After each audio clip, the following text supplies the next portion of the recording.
Jakarta, Indonesia, January 27, 2026.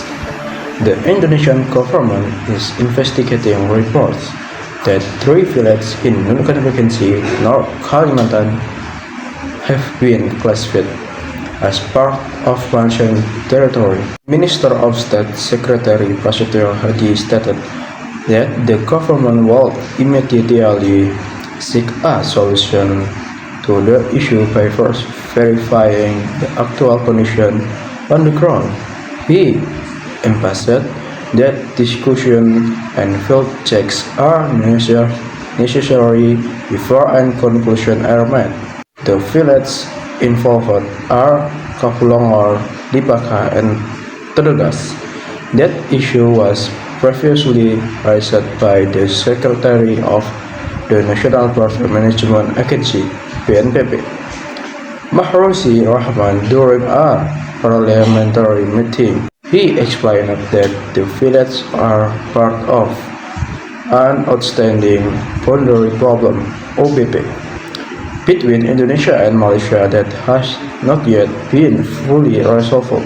According to Mahrouzi, Indonesia and Malaysia still face several unresolved border segments, although some disputes have been settled through bilateral agreements in recent years. Border issue in Nunukan includes approximately 5,207 hectares of land, which remains under dispute. Government reaffirmed its commitments to protecting Indonesian territorial sovereignty and resolving border disputes through diplomatic and legal mechanisms.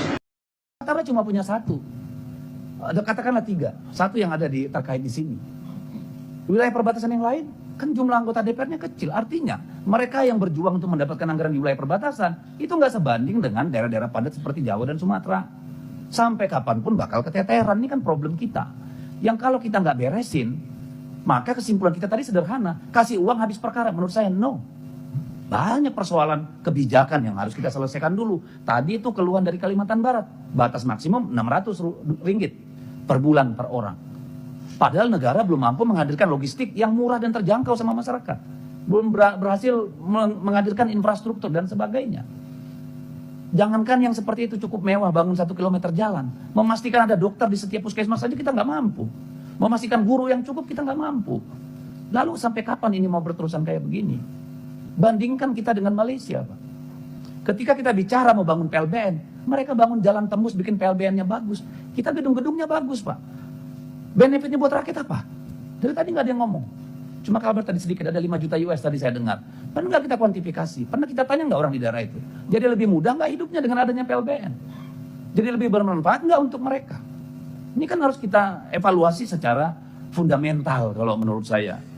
Jadi saya kira tugas berat dari Kementerian Dalam Negeri bagaimana Pak mengintegrasikan seluruh jajaran kementerian untuk kemudian ikut bareng-bareng beresin wilayah perbatasan kita.